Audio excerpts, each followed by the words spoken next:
guys, it's me, Justin. Hey, you're on Faster Entrepreneur. I'm that guy. I'm the driver guy now. All right, let's get into it. I want to talk about Zen Crypto. Lots of new updates, so let's get into it.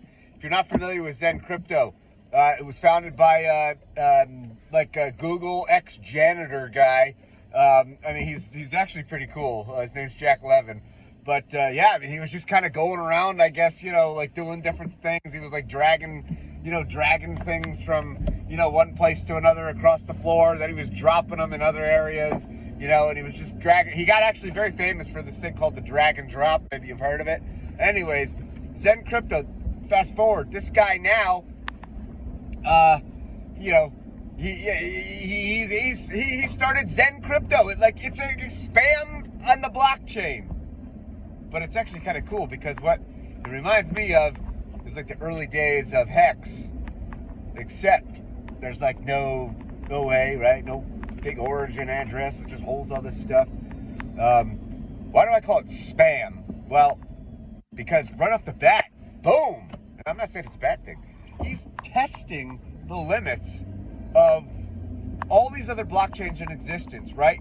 Ethereum, Polygon, BSC, all these, EVMOS. I mean, he's testing the limits of these things, baby. He's launching Zen. Not only that, he's launching quickly because you want to know what? He launched like Zen NFTs came out. Some people call them a flop, but you know what? It's interesting. They kind of remind me of like, you could create a Zen NFT. It's like creating a batch mint. You don't have to deal with like Coin Tool and all those other tools. You don't have to have 100 different wallets. Do a batch mint. So what do you do? Well, you can mint it or you can go buy it. Now, currently it's cheaper to mint it as long as you got the time to wait and the price either stays the same or goes up, until you claim. And then the final is, but what happens if when you claim, like if you're on Ethereum, you got to pay gas fees, right? You pay gas fees to mint, you got to pay gas fees to claim. What happens then if the price of the claim through the roof, right? And so, I think the strategy, at least the way I see it is, you probably are better off, not financial advice by the way, but you're probably better off minting, as long as, for as long as you can, as long as you're predicting or your assumption is that gas prices are going to, be astronomically high when it comes time to claim. But you know what? Chances are if gas is astronomically high, you might even still be profitable or even more profitable to make those claims because nobody's going to be creating new mints, right?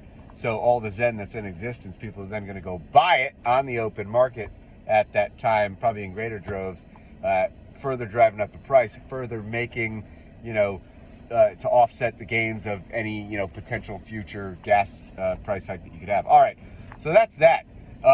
Pretty cool. And what else? Now he's talking about, they're talking about, NEX, N-E-X, like Zen in reverse.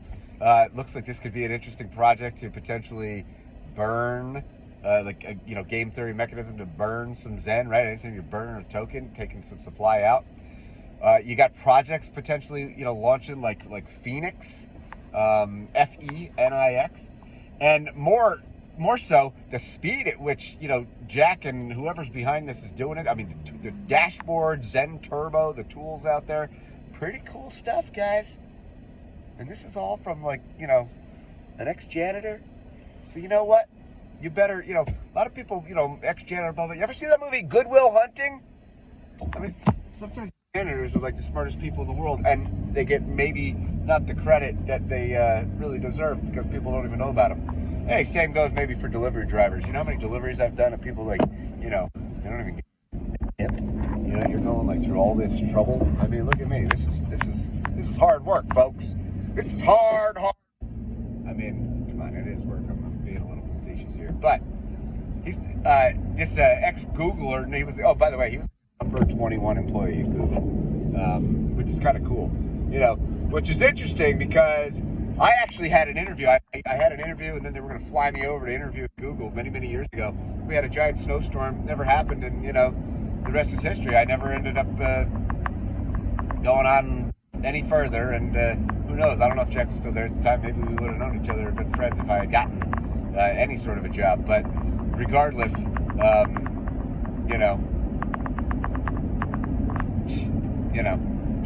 I don't know. Didn't happen. So here I am. Now I'm a delivery driver.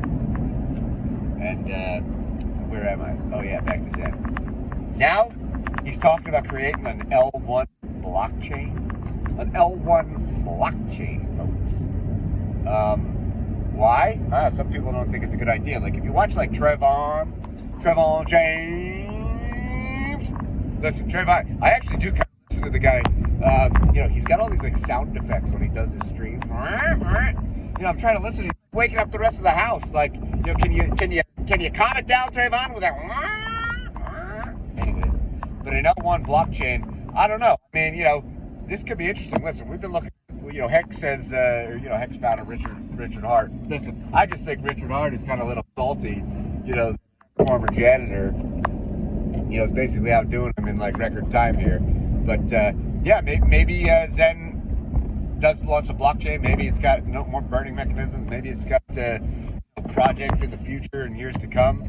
You never know. I've been talking a lot about Palm Chain. It's early stages, but it's kind of interesting to see like just brand new chains kind of boom. So, anyways, stay tuned. But I'd be curious to see what's going to happen if they do launch an L1, a Layer 1 blockchain infrastructure within the next several weeks. I mean, that'd be pretty neat. All right. Anyways, that's all, guys, because I got to continue working. I can, put some food on the table here. So that's all I got.